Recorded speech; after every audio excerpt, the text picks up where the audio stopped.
Welcome back, everyone. Hope you did rest your eyes and are back for the second session. Our second session is by Dr. Sunaina Singh.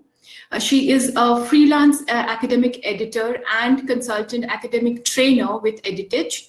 Sunaina will today tell us about the best practices of responding to editors and reviewers of a journal. And subsequently, she will talk about research ethics. Sunaina has almost 9 years of experience of working as a freelance academic editor.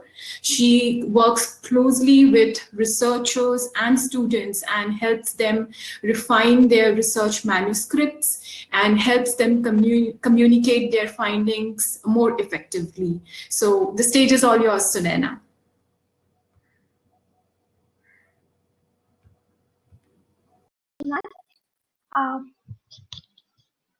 I hope I'm audible. Good morning, everybody, and thank you for being a wonderful, patient, and very interactive audience.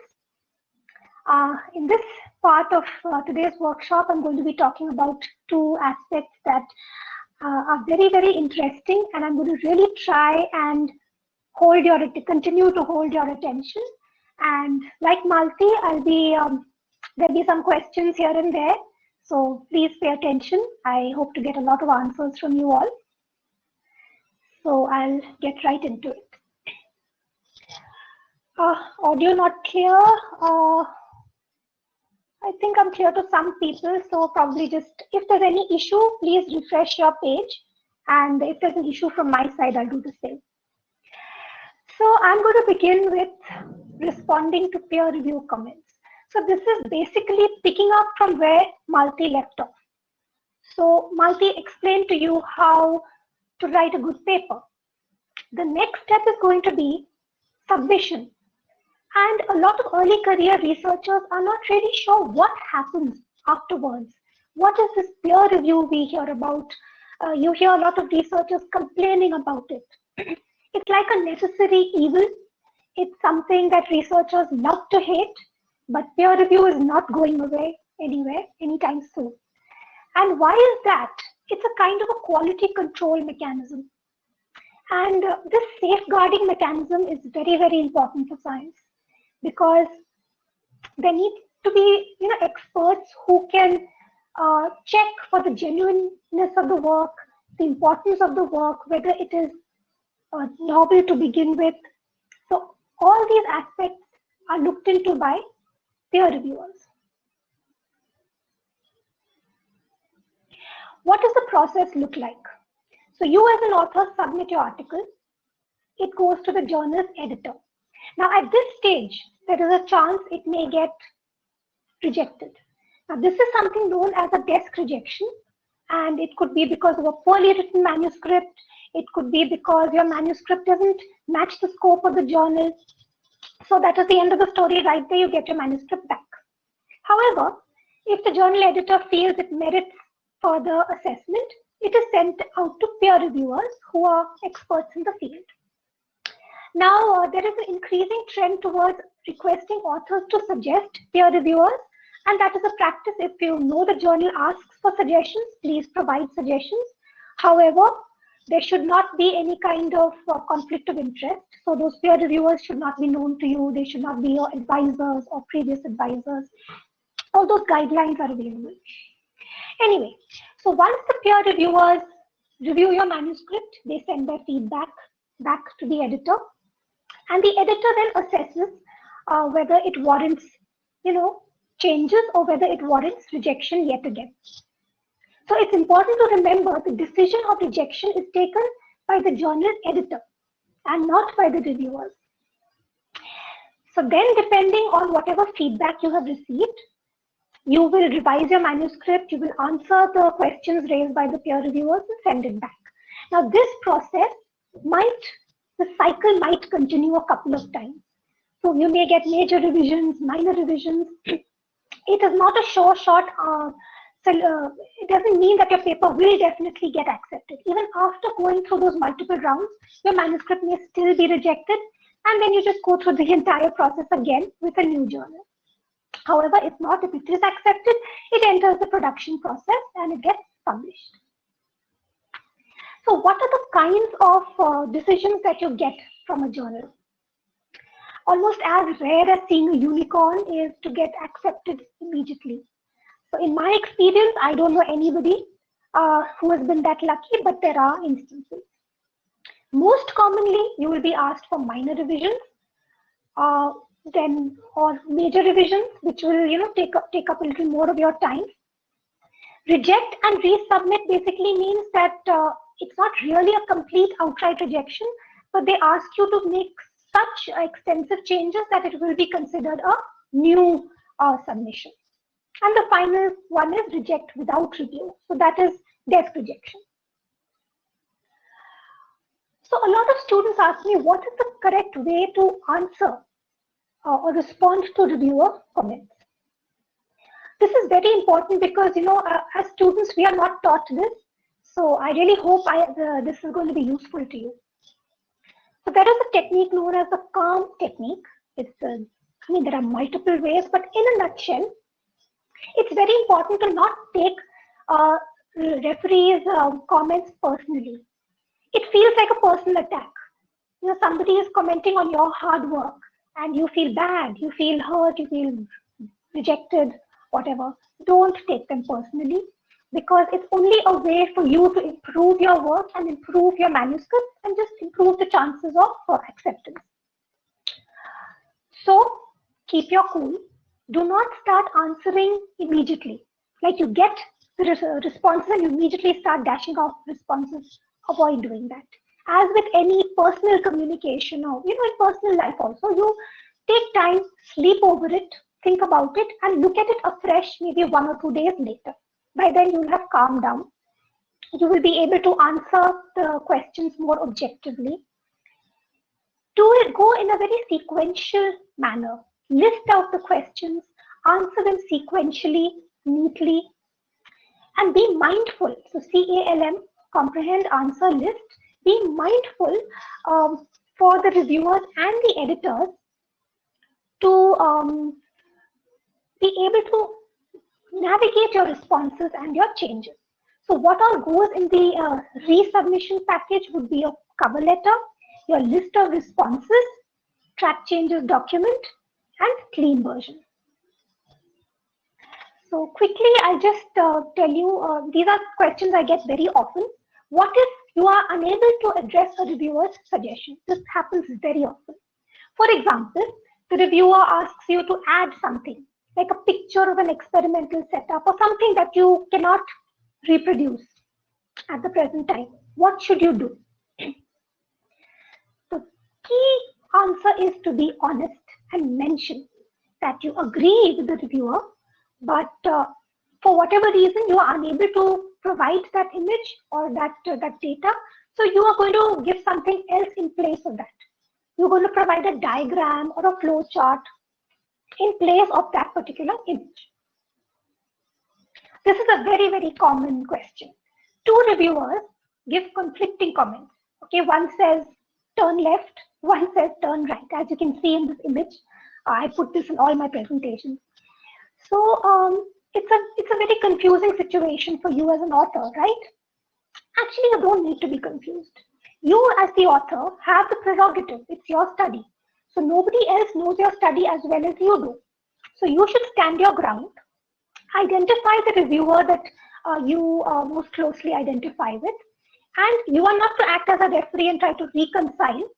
You present your case with adequate evidence and citations and say this is why you agree with reviewer 1 and you're going ahead with whatever changes instead of reviewer 2.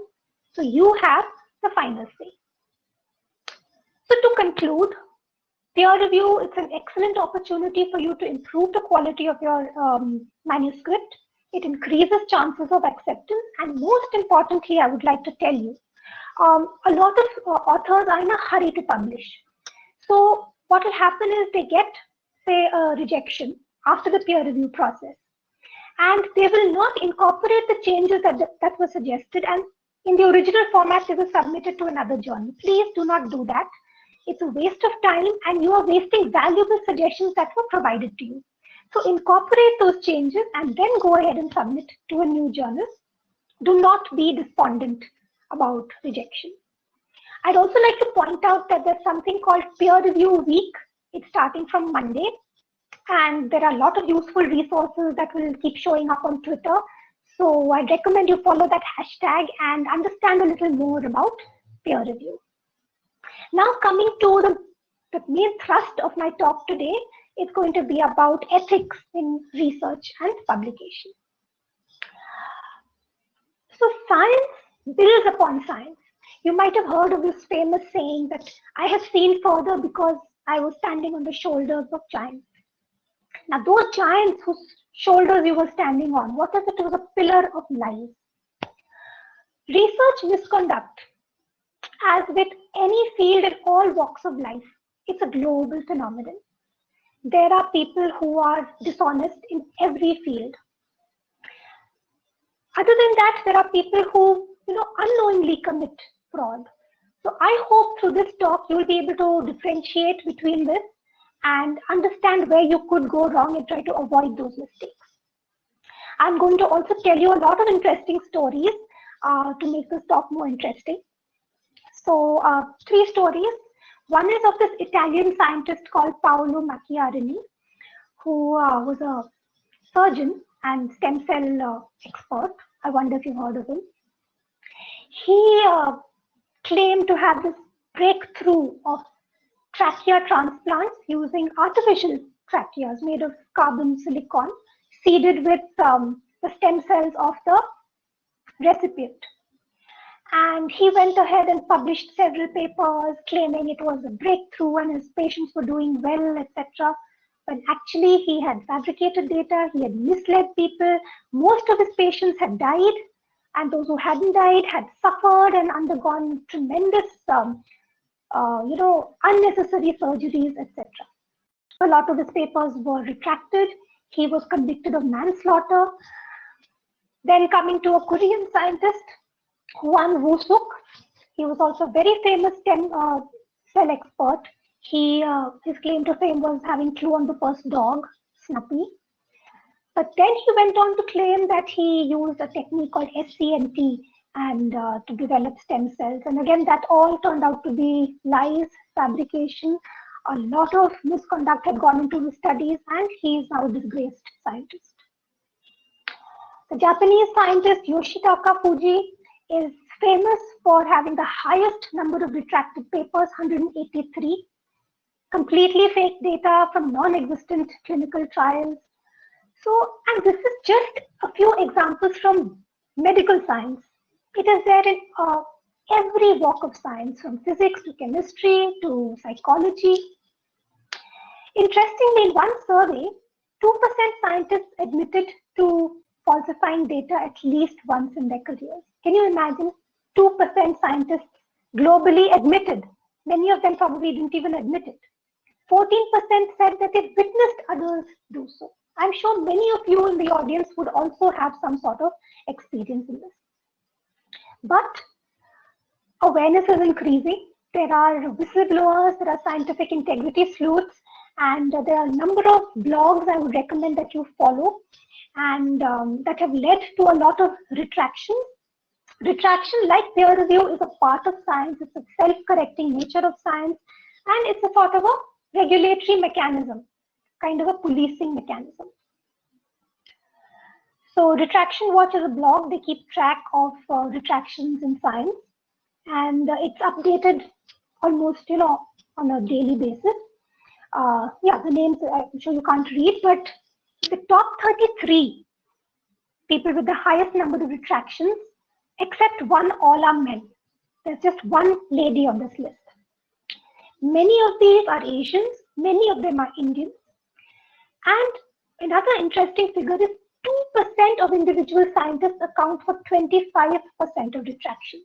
So that says a lot about, repeat offenders. Like in any crime, there'll be these few people who account for major retractions. Very relevant. I keep checking this. Every morning I wake up, I go to Twitter, I go to Retraction Watch, and the numbers have been increasing. So as of yesterday, the number of retracted papers related to COVID are 33. And there are temporary retractions and expressions of concern. Why should retractions be publicized, you may ask? Now, when your paper is published, you will put it up on social media, you'll tell your friends and everybody. But a retraction is something that is shameful. You wouldn't want to share that with others. But it needs to be shared because a lot of other people are going to base their studies on those retracted papers, and it has a ripple effect. So that is why retractions, interestingly, they don't vanish from the literature. They will be available on the journal's website, but with red letters it will say retracted, because it needs to be there in the public knowledge that the paper has been retracted. So now you may ask, what is research integrity and what is misconduct? So research integrity is responsible conduct of research. That's a no-brainer. And what all comes under misconduct? Fabrication, so that is completely fake data. Falsification, that is data that is manipulated. Or plagiarism, which is copy-pasting. I'll be talking about this at length later. At every stage, at proposing, performing, or reviewing research, or in reporting your results. So any breach in the expectation of the high standards of scientific integrity is considered misconduct. Now, what are the top reasons for retraction? Honest error. So as I mentioned, you may commit misconduct unknowingly because you are unaware. You may think it's allowed to copy text. You may think it's allowed to reuse or duplicate images. So that is honest error. And that is what I hope through this session, at least we can avoid that totally. Misconduct is when you knowingly try to mislead. And unclear is during an investigation when one cannot really make out whether it was honest error or true misconduct. Why is misconduct harmful? It has like a lot of implications. You can lose funding, employment. There could be legal actions. As I said, there are researchers who have been jailed for this. Psychological distress, your reputation is at stake, time consuming, etc. And in the field of medicine, it is it has a direct effect on human health and human life, as I'll be telling you in some examples. This is a very worrying example. I'm sure you all have heard of Andrew Wakefield, who claimed in a study that was published and later retracted in Lancet that the MMR vaccine is linked to autism. His findings have been completely altered. For example, most of the children that he recruited in the study already had pre-existing problems. It was not caused by the vaccine. Some of the children did not have autism at all. He conducted some unnecessary tests of like colonoscopy and all that was just not required. And in the end, it was found out that he had vested interest because he had filed for a patent for a single measles vaccine. So he was trying to create this noise that MMR, this triple vaccine, is bad for kids and all that. But even much after he was discredited and those studies were retracted, it is so unfortunate what happened in the wake of that. Measles, that was, there was a resurgence.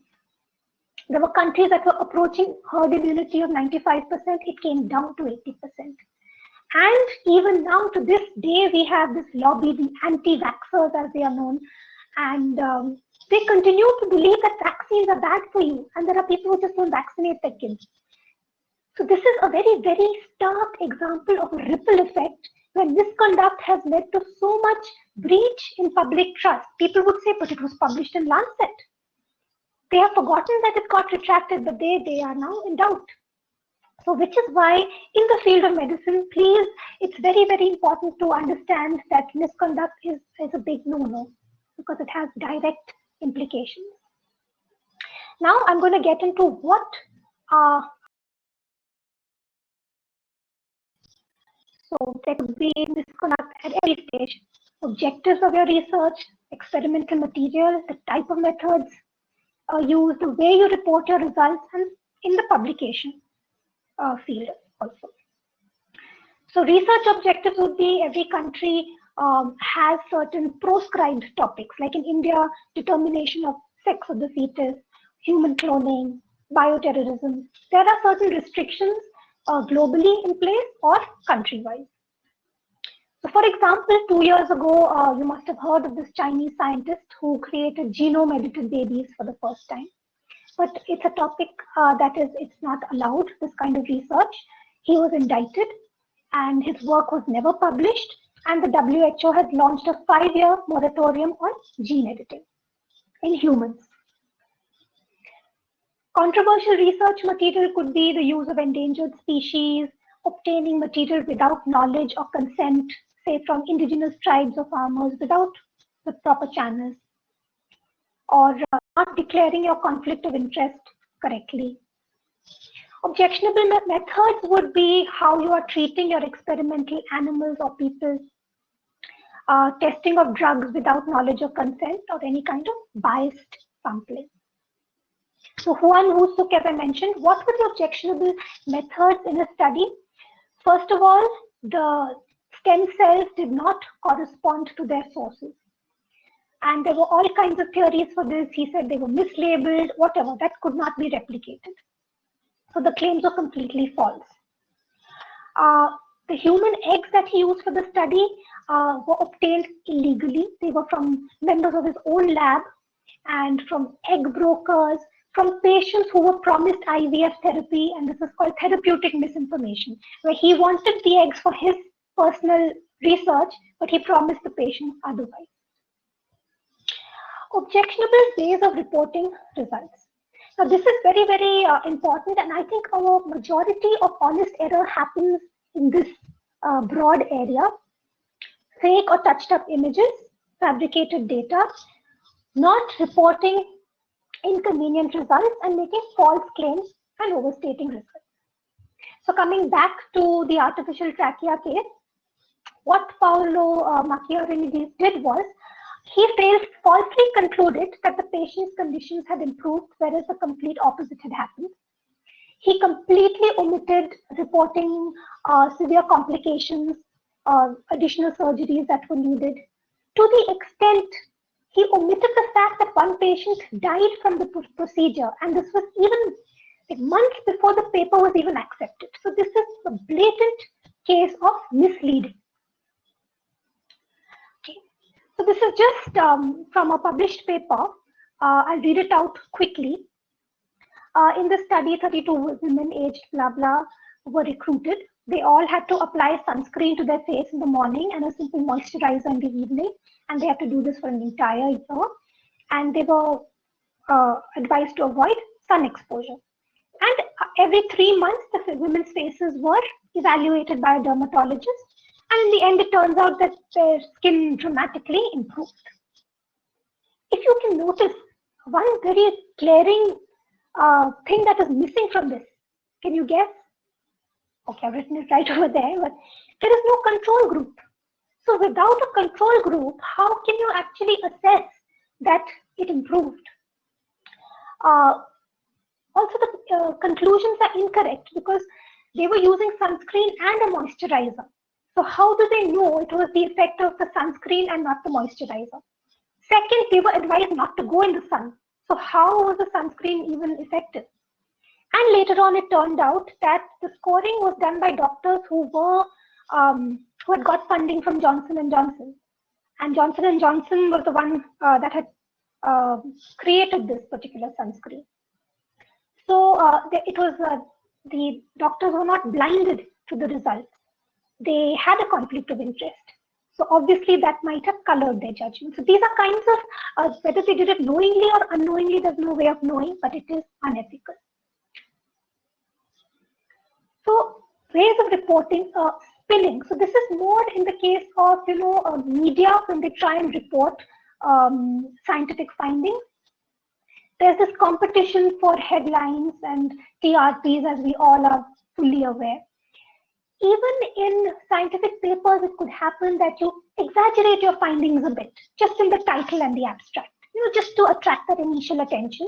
And then when you read the full paper, you realize it's an exaggeration. But this is completely avoidable. As an author, you should not do it. It's unethical. And as a reader, it's important that you don't only focus on the title and the abstract, but read the full paper.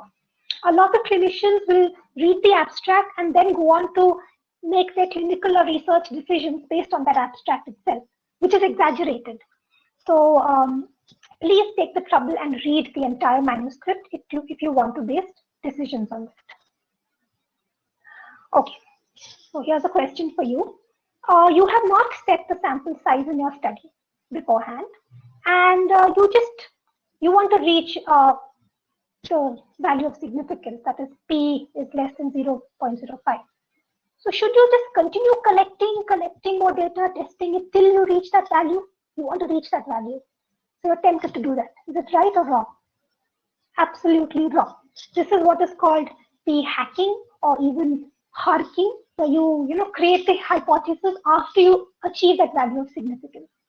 It's very unfortunate that we associate everything with the significance, and a lot of studies are actually discouraging the use of the overuse of the p-value. So remember, your hypothesis should be decided beforehand. Your endpoints need to be decided beforehand. You cannot go around manipulating it later. So that's what I was talking about. P-hacking or data fishing, cherry picking, harking, these are all fancy names for very, very bad misconduct. So recording many response variables and then deciding which to report after the analysis. You say, okay, these look good, these look significant, so I will not report the non-significant ones. And that is what is called a file draw phenomenon, where you don't report findings that are inconvenient. Deciding whether to include or drop outliers, excluding, combining, splitting, basically playing around with your data after you've obtained it. And also stopping data exploration if you get the significant p-value. So like the opposite situation of this scenario is that you've reached a value of significance, but you were actually to collect more data. You stop right there. You've reached a value of significance. Why should I go collecting more? But that's wrong, because you have set your data set. You can't just stop it midway because you have achieved significance. It's going to just change your study findings altogether. Now coming to ethics in methods, reporting, and publishing. So it's sort of all overlapping. Yes, I can see some questions. Yeah, I'll answer that in the end. How to find out whether it was manipulated or not. I'll come to that. Okay, so under this fifth topic, I'm going to detail into these various aspects. I won't talk much about animal research because I believe most of you are medical doctors here. But still, for your knowledge, there are various guidelines, as even Malti spoke about them. For animals, they call the ARISE guidelines. Even India has their own, it's called the CPCSEA guidelines. Yeah, I'll send it over here. Committee for the Purpose of Control and Supervision of Experiments on Animals. So it's very important that anybody conducting animal research follows these guidelines. Okay. Ethics of conducting research in humans. It's a very, very broad topic, but I'll just talk about through some interesting stories also, important aspects. So you might have seen in published papers, there's always a section on ethics of noodles.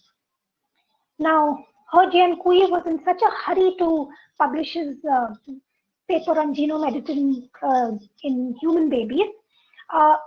If you read the ethics statement, it's very vague. There's a very, very short discussion for such an important topic.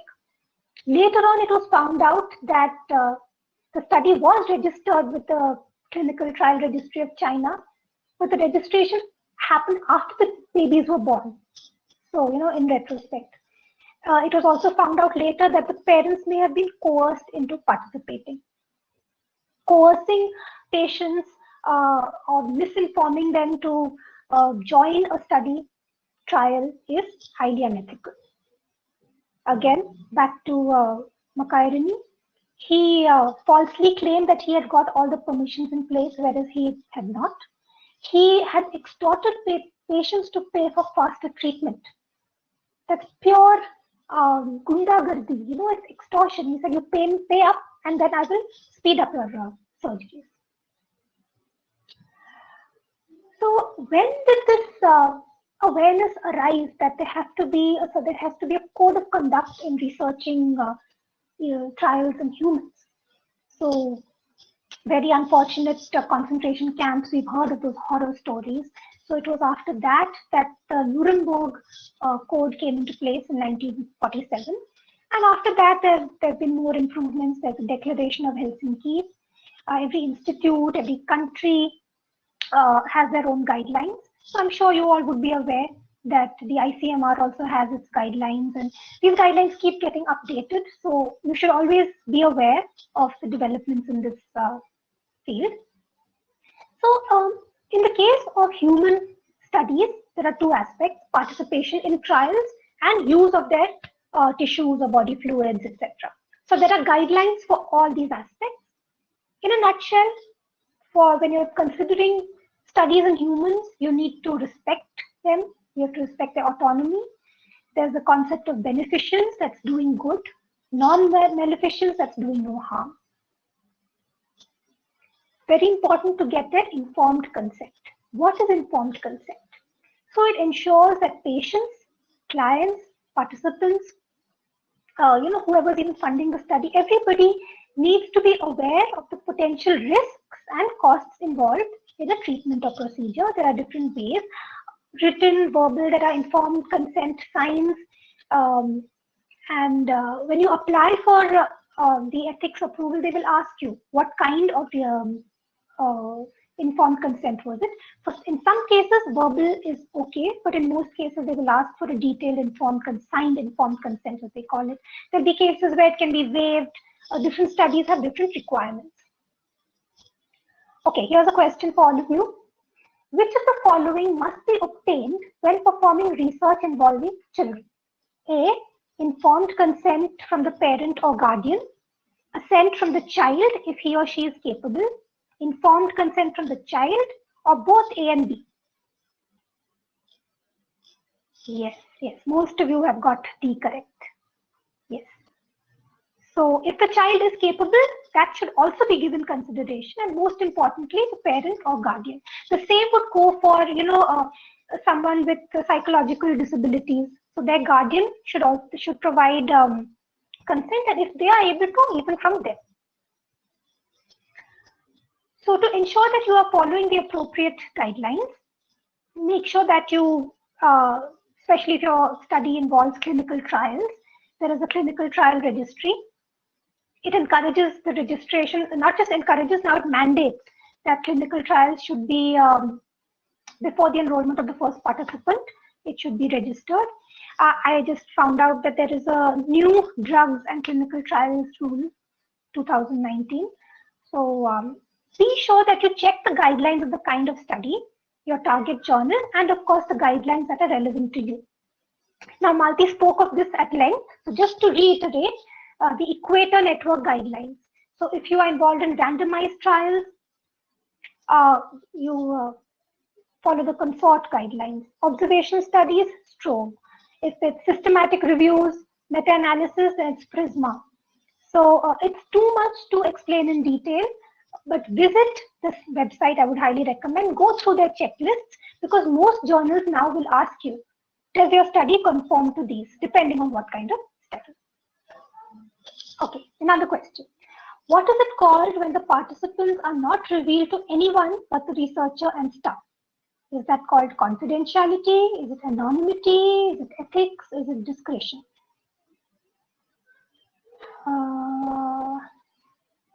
Okay, so we're getting a mix of A and B, very, very easily confused. So this is confidentiality. So confidentiality when the researcher is aware of the identity, but nobody else is.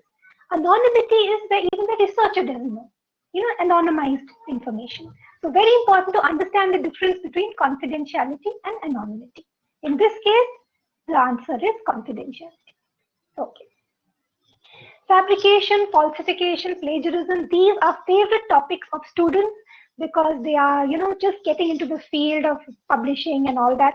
So please pay attention to the do's and don'ts. It's very unfortunate that, the few blogs that I follow on scientific integrity, the countries that top the list in this are China and India. India Chini bhai bhai, but unfortunately in this situation. So I really want students to understand that we really need to get that number down. So these are big no-nos. From a database of 18,000 retracted research papers as far as 1970s, 317 papers were retracted for image falsification.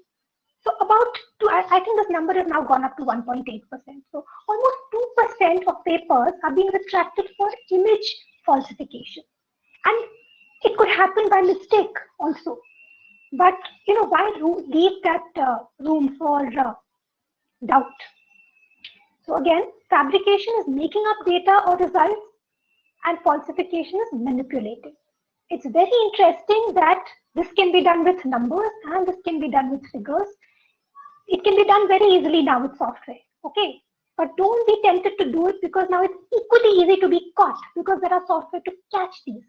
Even when you play around with numbers, it's very easy.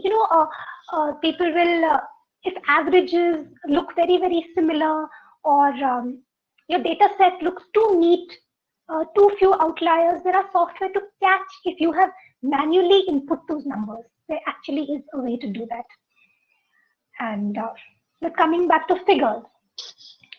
So 7 things to consider when altering figures for publication. Always keep your original unaltered file available. Like 15 years after I've done my master's and PhD, I still have those original gel blocks with me. Always keep those. If you are going to be changing anything in the image, acceptable limits of manipulation, inform your research team. So what is allowed? You can adjust the brightness, balance, contrast. You can do that, but it has to be done to the entire image. So these images are not really clear, but I'll just explain to you in words. You cannot adjust the brightness or contrast in just one part of one panel. That is not allowed, because then you're trying to exaggerate something. So all the pans or features, whatever the kind of images, it should be evident in the original, it should be in the altered image. Across panels, the brightness and contrast should be equal. Don't try to remove background so much that it becomes white. You find there's some untidy patches, you want to remove them, chalo usko white kar diya. No, that is not allowed.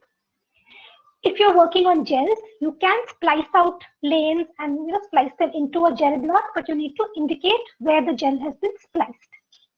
So like here in these white lines, it is indicated.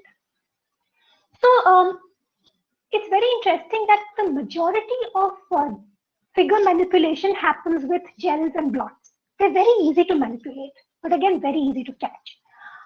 The other place where misconduct happens is in clinical images. Photoshop. So one would think, okay, he had some warts which have magically after treatment disappeared. But if you look very carefully, at least in the original image here, it may not be very clear. So this is supposed to be 3 or 4 weeks after his laser treatment. He is wearing the same shirt.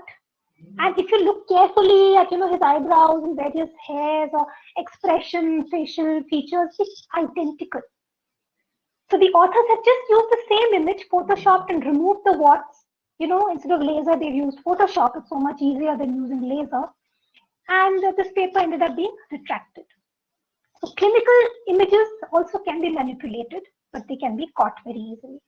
And it's very interesting that the journal, the author replied saying, oh, it was unfortunate that the patient was wearing the same shirt. But clearly that was not the case. Very, very common cells and microscopic features tend to be duplicated. So what happens is you might find in this multiple panels, there'll be panels that are entirely duplicated. Now this, in this case, it is possible that it could have happened by error. You are saddled with so many images. So, okay, by mistake, maybe you included a duplicate pan. But what is even more wily than that is within a panel, there will be some repeating patterns. So I don't know if you're aware that Adobe Photoshop has something called the clone stamp tool. So they'll pick up a small region of cells or some pattern that they want to highlight, and they'll just fill the image with that. So these paired shapes indicate identical cloned image cloned portions of an image. So this is clearly not a mistake. This is not this is absolutely intentional. And as I said, it's easy to do this with Adobe Photoshop, but there are software to catch this, and there are some very keen-eyed whistleblowers. A very famous one is Dr. Elizabeth Bick. Please follow her on Twitter and follow her blog called Science Integrity Digest. On a daily basis, she finds these papers, and very embarrassing on those lists. Sometimes you see a lot of Indian names, but you can run, but you can't hide. You will get caught eventually, so please avoid all this. So images related to your work are very important to the credibility of your work. No specific feature should be introduced, removed, obscured. Disclose details of any. If you're making adjustments to brightness, please disclose them. And as I mentioned, it is getting increasingly easier to get caught. Just a simple question. Are sloppy lab notes considered misconduct? You suddenly have a finding or an idea and you write it down on your blotting paper. Is that considered misconduct? What do you think? Yeah, it's not misconduct for sure, but it could, okay, someone's saying yes. So it is not technically misconduct, but it could lead to issues later on because, while entering your data, you may enter it wrongly and it could just affect the entire study. You may lose that. So it is just carelessness. So it's better to avoid carelessness at every level also. There are also instances where while repeatedly typing numbers in the Excel sheet, errors get introduced. And then those errors just propagate across literature for years to come. So be very, very mindful when taking notes, when noting data. Always keep your data very carefully. Authorship. I saw a lot of questions popping up about this. Who is an author? So there are these recommendations. I know I saw some very interesting questions. Who comes up with all these recommendations? But these are accepted recommendations which most journals adhere to. So which is why it's important for you as researchers to adhere to them as well. An author contributes significantly to the conception, design, execution, analysis, and interpretation of the data. Okay, all these aspects. Participates in the drafting and or revising at least a part of the manuscript for intellectual content, approves of the version to be published, and agrees to be accountable for all aspects of the work. Very important, please note. So only a person who fulfills all four is an author. One who fulfills only one is not an author in the technical sense. But people tend to, discuss it in the lab, they come to certain agreements and all that, but technically they have to fulfill all of these four criteria. Those who don't meet all four should be acknowledged. So the head of the department, somebody who provided technical assistance but no other assistance, or editing assistance, things like that, you add them in the acknowledgements. They do not automatically become authors. So it's very important when you start writing even before you start writing the manuscript, when you start the study, you should decide the authorship then itself. There are many ways. So whoever contributes the most becomes the first author. There'll be some with equal contributions. In that case, you can indicate with some kind of symbol in your manuscript that author A and author B contributed equally. Some go to the extent of saying, okay, we consider all equal and the author names are provided in alphabetical order. So there are different ways of doing it, but it's important that all the authors agree on it. So that later on there is no conflict that, oh, you didn't do much work, now I want to remove your name, or vice versa. Please decide beforehand and visit these guidelines. As a team, as a research team, visit those guidelines, discuss it, and decide who will do how much work and how it's going to be apportioned. Salami slicing, also a very, very commonly asked question. What is it? So it is fragmenting the results of a single study and reporting them in multiple papers. So like a least publishable unit, you try to divide your study into that, and you think that you'll get a very high number of papers and your CV will become very long. It is considered unethical. because it's a waste of resources. It's repeated information, it's increasing the amount of literature, but the amount of information remains the same. So, as a rule, as long as the slices share the same hypothesis, population, and methods, that's very important. Hypothesis, population, and methods. If that is shared among these different little subparts, it is not acceptable. There has to be, or it's the same data, same everything, but you've done some additional analysis. Even that is unethical. There has to be something very, very different between the studies, which would warrant a separate publication. Otherwise, there's a higher chance if you publish the slices together. Yes, questions will be taken later. I can see them coming up. Okay. So you have just completed a study about a new intervention related to births. You have two sets of data, one on mothers and one on infants. Should you write separate papers, each with a different set of results, one on the mothers, one on the infants? What do you think? Good. Yes, you should not. You will have a higher chance of publication as a full-scale study rather than fragmenting it into larger studies. And journals will be aware. They will say this is, from the same data set, you have just tried to fragment it. So focus on quality of publications rather than quantity. Correct. So this, everybody got it correct. So glad.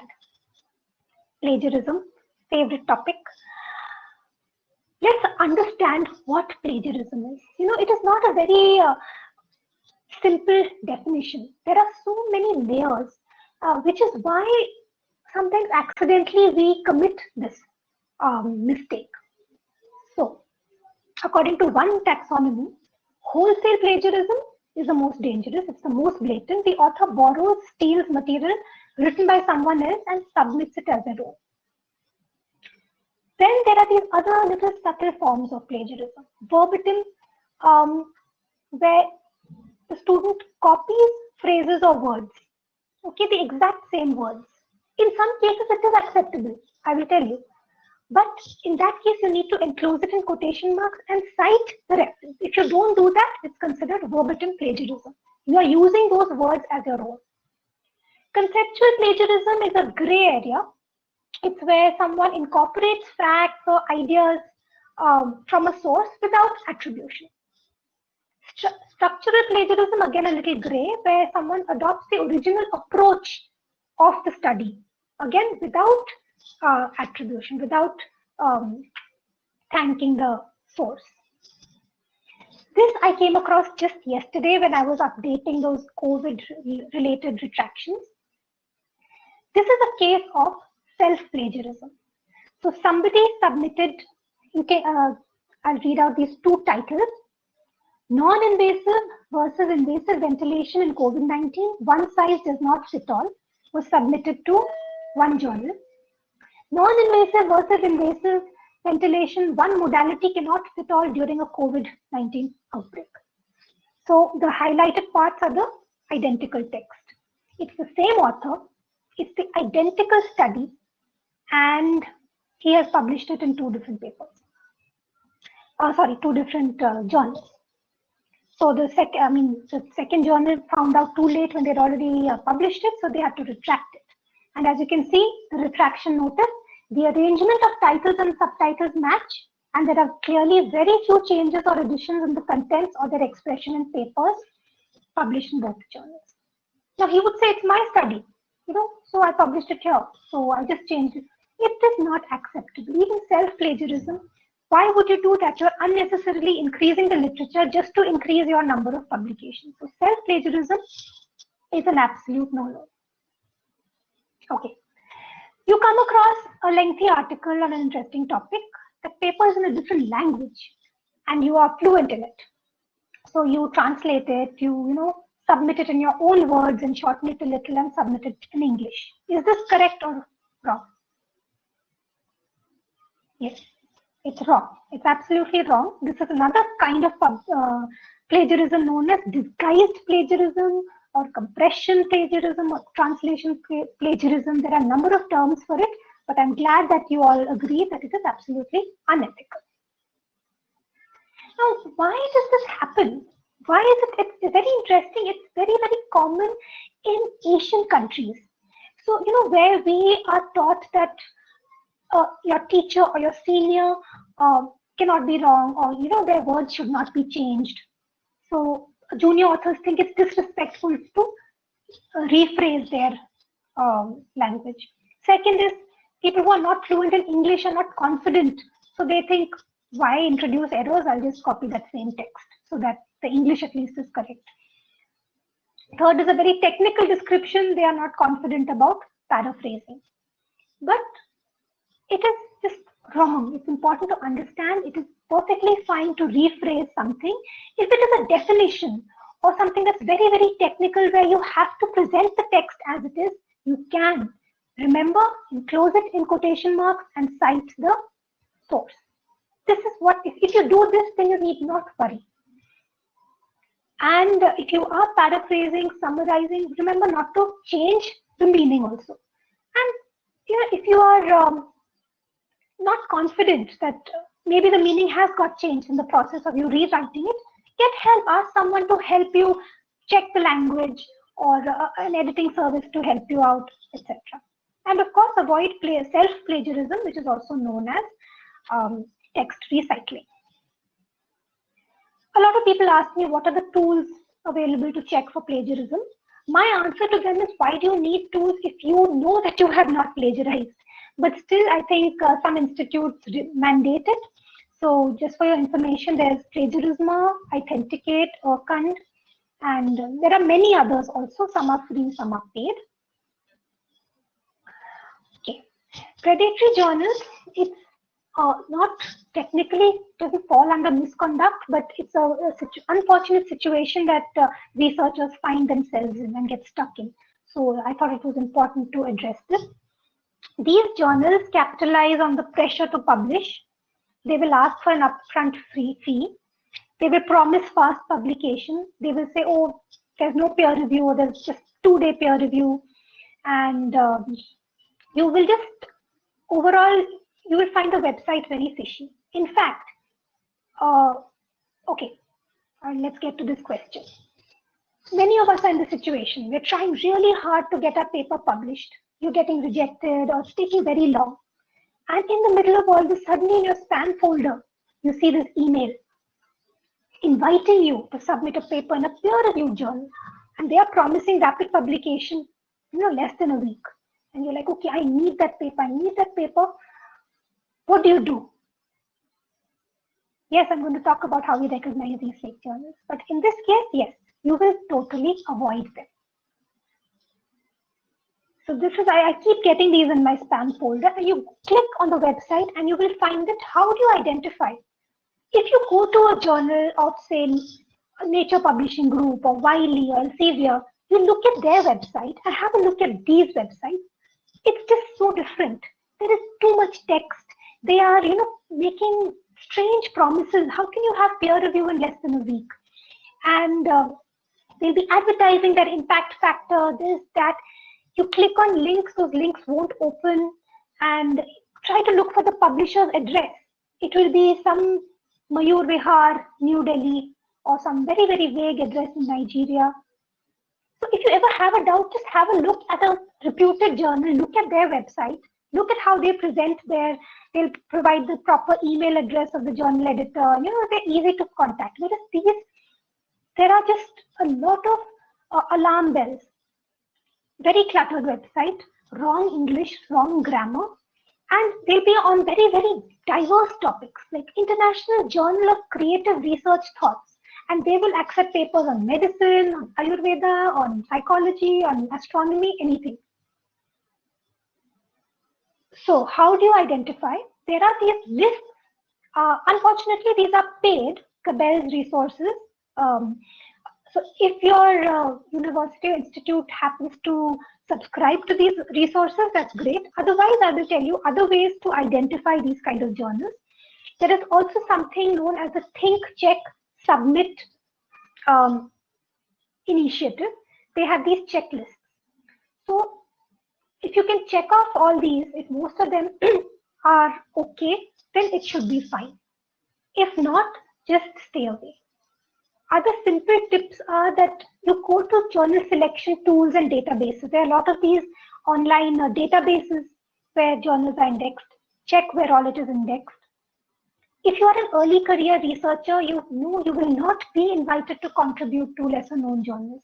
Unless you're an established stalwart in your field, you will not be invited. And these are the warning signs. A promise of a quick review. A good journal will never promise you that.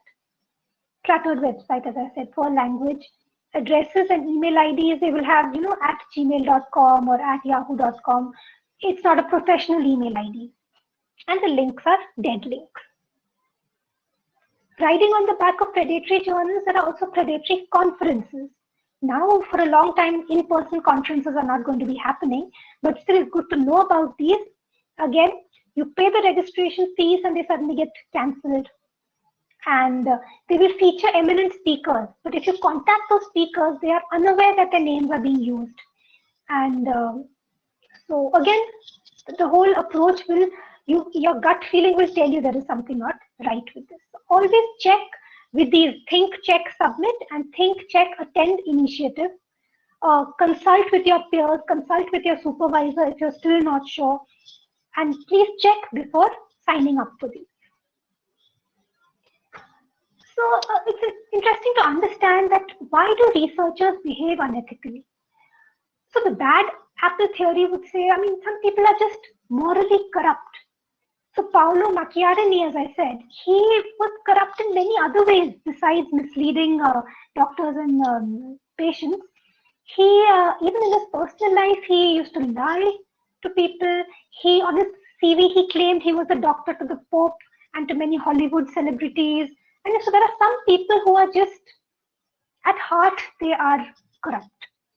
However, there are unfortunate situations where people are economically desperate, or they have, there's some sort of pressure that's pushing them. Or there's an imperfect environment where lack of mentoring or unhealthy competition. So these are where areas that we as researchers, as principal investigators or heads of department really need to look into. So India has a body known as the Society for Scientific Values. So they look into these matters, they decide how such cases need to be treated or punished.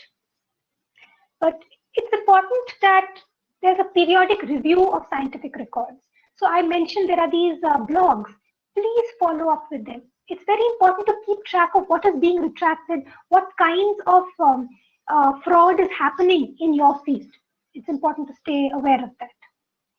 Within the lab, assess workloads, discuss ethical issues at all levels of education, starting from school to college, so that at college level children should not be copying their SOPs or essays, etc.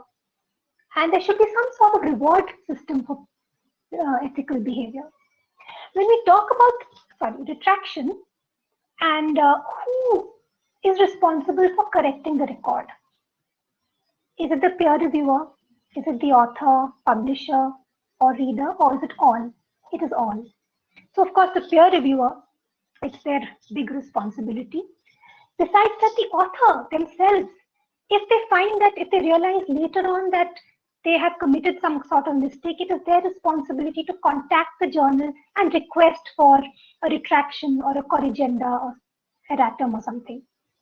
The journal editor, of course, the publisher, and the reader. So you come across a paper where you find some sort of plagiarism or image duplication or something, you should also alert the journal to this. So we all have a part to play in correcting the record. How can you make a difference? So how can you deter misconduct through mentoring and scientific audit if you're at a senior level? Avoid treating it as a taboo, discuss it openly. 10, 15 years ago when I was doing research, we never spoke about these issues. We would just, go about doing what is expected of us. But discuss it openly, and I cannot stress on this enough. Be aware, follow the latest news in research and publication ethics, go onto Twitter, follow these relevant whistleblowers, or follow these hashtags related to misconduct and ethics. And these are some resources. I would highly recommend you have a look at them. And yeah, so now I'm open for questions.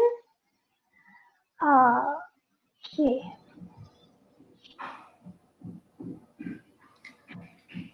Thank you, Sunaina. Wonderful session, and thank you for all those stories. I think that will help all of us to keep away from these malpractices. I can help you with the questions. I know there has been a downpour of questions in the chat box, so I will help you with them. Yeah. So there is this question, if someone ends up publishing in a predatory journal, how can it be undone? Or even for that matter, what kind of impact does it create for the said author? Yes. So it's a very unfortunate situation if it gets published because it is considered published. So now you cannot, that same paper you cannot submit to a good journal because it has got published in the predatory journal. So in that case, you will have to really pursue the predatory journal, asking them to withdraw the publication. So first of all, you may not get your money back, but that doesn't matter. But you have to really, really hound them to withdraw the paper or retract it in some way. And from a lot of stories that I have heard, authors have not been successful in that.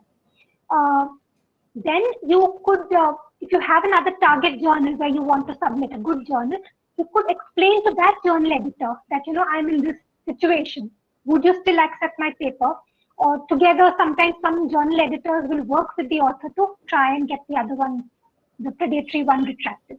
But it is a very, very tough process, which is why try not to get into that. But if it has happened, you have to just keep shooting emails after emails and threaten them probably for exposing them or something with the request that, okay, keep my money, but please just withdraw my money. Yeah, okay, thank you. There's another one. If there's a paper waiting to be published, should it be presented at any conference before getting published? Yes, you can. Conference presenting is fine as long as you declare it both places. So you declare at the conference also that you have submitted this somewhere. And after you have presented, you please inform the journal editor that you have presented your work at a conference. Now, what you need to remember in this case is that the title has to be different from your presentation and the paper you have submitted. Number two, there should be at least, not more than 30% overlap. This is what is the accepted norm for paper presentation and publication. Different title and at least 30%, not more than 30% overlap. I think it's both for Malti and you. Both of you can answer this. What are your thoughts on the importance of a good cover letter, especially during the initial submission and then when you have received reviewer comments? How do you address that in a cover letter?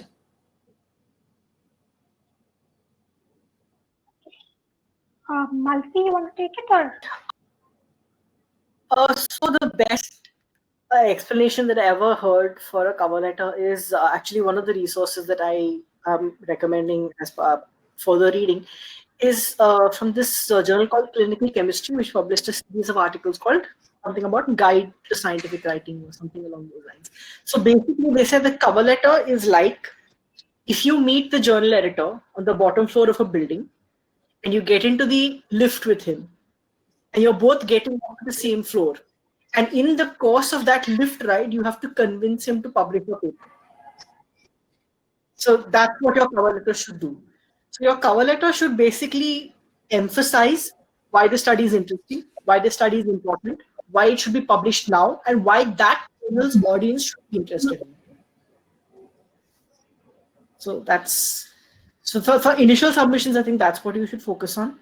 For revised submissions, I think your cover letter should focus more on, what were the major concerns that the peer reviewers had, how you've addressed these concerns, whether you've changed, whether you've rewritten parts of the manuscript or you've had to add additional experimental data or whatever you've done in response to the peer reviewer comments. That should be the focus of a resubmission cover letter. Sunaina, anything to add to that? Yes, more or less that is what is important. Okay, thank you. many more questions. Is there any specific word limit that we need to stick to for introduction, abstract, or any specific way of designing introduction, abstract? Malti, would you like to take that?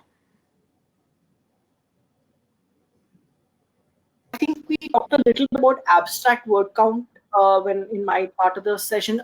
Abstracts, usually journals will have some kind of limitation. They will say 200 words or 350 words or something like that. So if they have said that, then that's obviously what you have to stick to. Some journals do also have word count limit for the introduction, or they will say 1 page, or they will say X percentage of the manuscript, or they will say 500 words or something like that. So in those cases, of course, you should stick to those. But I think it's more important to consider the purpose of the abstract or the introduction. You want to fully and comprehensively serve that purpose, which is either to represent the study or to provide the reader with the background for why the study was conducted, and not one single thing more. So you don't want any extraneous information. You don't want tangential information. You don't want irrelevant information. So an introduction that I would call too long would be something that has information that's not directly relevant to the reader understanding why you conducted the study. Thank you, Malti. This one is for Sunaina. An open access journal asks me to share the data in public repository at the time of publication. But I have some papers that need to be published using the same data, and I am wary of sharing my hard-earned data in public domain at the moment. What should I do? Good question. Let me think. Well,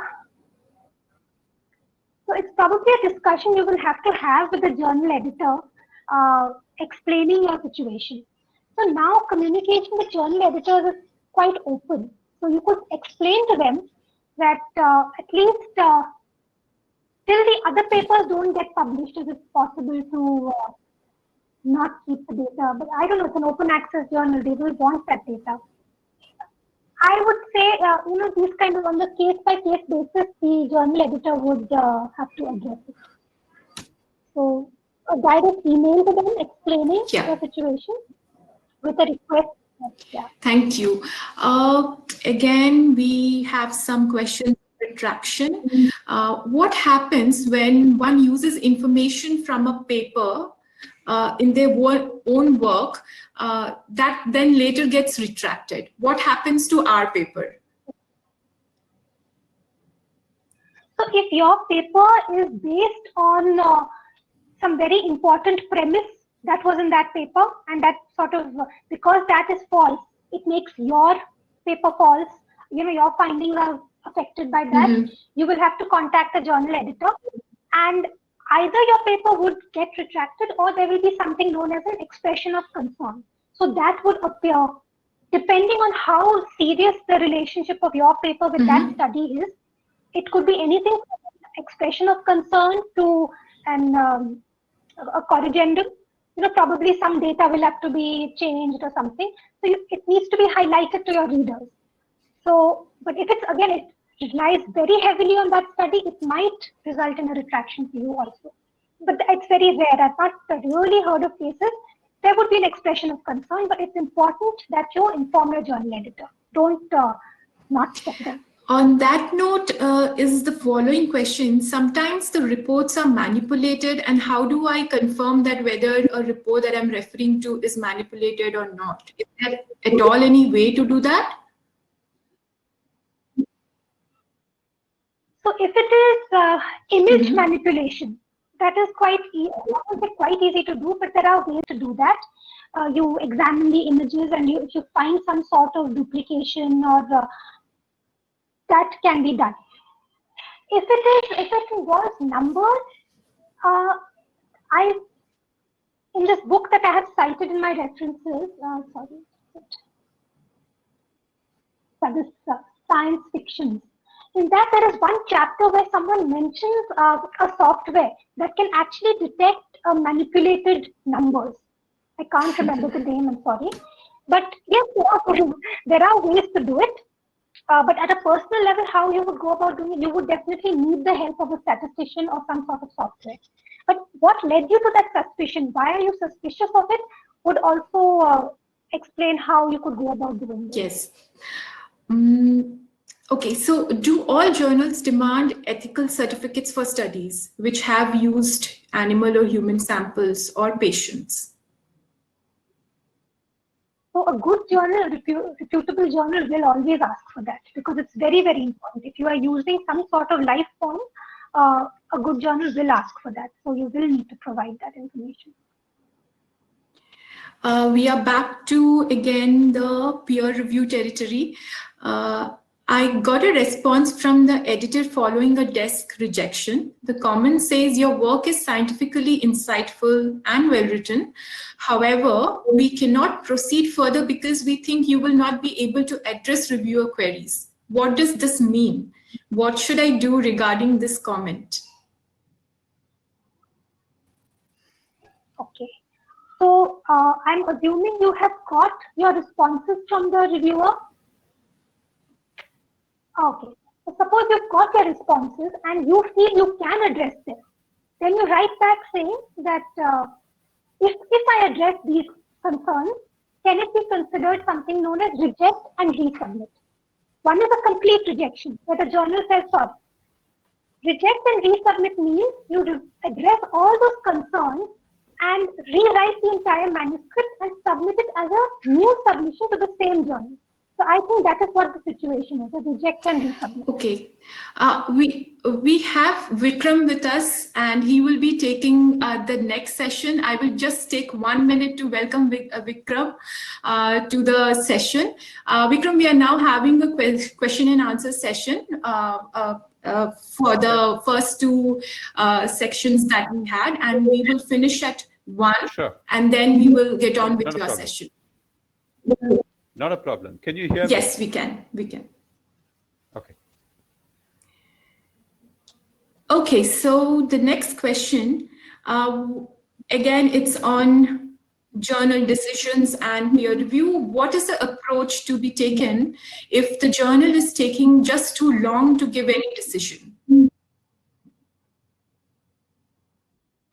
Well, there's no approach to be taken. It's just wait. Most journals, I mean, it could take from 2 to 6 months, and most people suggest that you should not keep pestering a journal editor with email, any update, things like that. It's best to wait. Some journals actually have a way to track where exactly your manuscript is stuck. Is it with one reviewer? Is it with the journal editor? Is it still under review with both or multiple reviewers? So if the wait gets any longer than 5 or 6 months, then yes, you can write to the journal editor requesting, what is the status of the manuscript. But I know a lot of people get tempted to withdraw their manuscript to submit it somewhere else. I would not really recommend that because it's a very, very time-consuming process going through it all over again. So it's best to be patient and just wait it out, and just a couple of follow-up emails, not too many. Be patient. Yeah, true. Agree with you on that. Yeah, so next question is about patents. If one wants to file a patent, will it be safe to publish the research article beforehand or should it be done afterwards?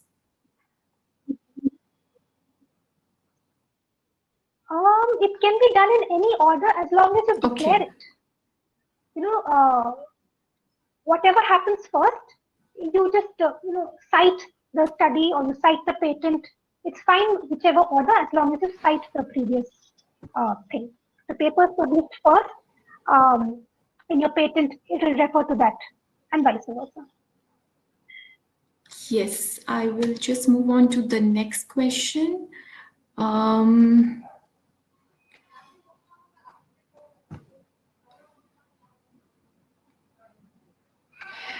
Okay, this is a tricky one. Is it ethical for the known journals to ask for publication charges, which are exorbitant in most cases?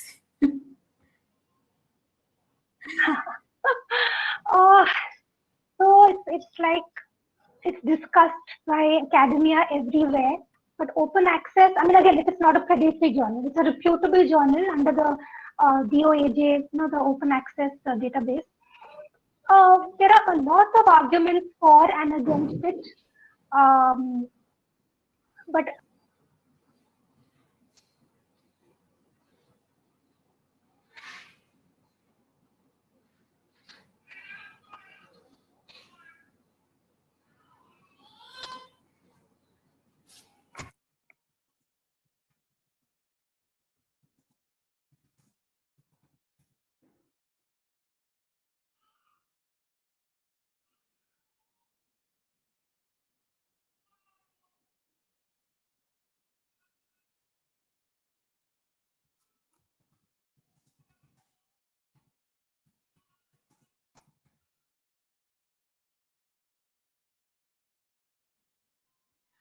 I think we have missed Neha. I think she's having some problem with her connectivity. We can go to the next question. I think Malti can take up a few questions for us. Yeah.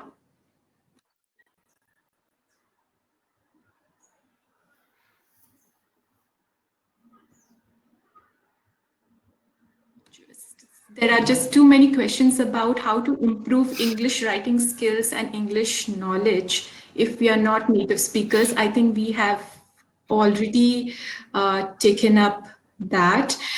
Yes. So, Malti, how important is formatting guidelines of a journal and how seriously they should be taken? How much time can we spend on formatting guidelines? Okay, so it's unfortunately it's not a nice answer. The honest answer is that a lot of journals do expect that you will have conformed to the formatting guidelines, and a lot of journals, in fact, do send back papers saying please format it as per the journal guidelines and then send it back to us, and only then we will consider it for peer review. At the other end of the spectrum, there are journals, like there is a journal called PeerJ that explicitly says we want you to spend time doing science and not formatting. So we will first assess the science of the paper and then you can worry about whether the citations are in the right format. So it's not something that you can not take into consideration, but it's something that you should only think about after you've identified your target journal. So that shouldn't be your primary concern when writing your paper. It should be your primary concern once you've identified what journal you want to submit to. That helps. Okay, so this is a question I think both of you can take. How do we identify target journals?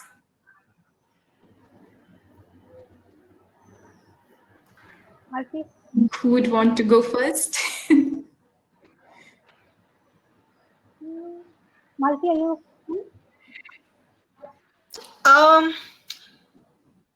Well, like I said, first you want to identify what the audience of your paper should be.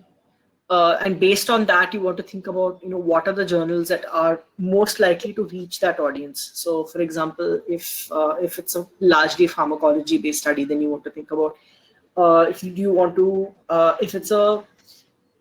if it's adverse effects of a drug in a specific patient population in India, for example, then it's more likely that an Indian journal would be both interested and would find it relevant than an international journal. So you might want to try that. The other thing that I would recommend is just going down the list of the references that you have used in your own paper and seeing what journals those papers have been published in, because it's likely that those papers will also be interested in your manuscript. Those journals will also be interested in your manuscript. So that's another way. And I think just as you keep reading in your field, which are the journals that are reputed, which are the journals where you look to find the most current information about whatever it is that you're studying. So those journals are equally likely to be interested in you. So you sort of have to identify your sort of journal ecosystem. Yes. And there are services that help you to identify journals to publish in. So there are online journal selection tools. There are services that you can pay to do this also. Lena, do you want to add anything to that? Add to that, there are even, as Malti said, there are these tools. Within that, there's even ranking according to subject.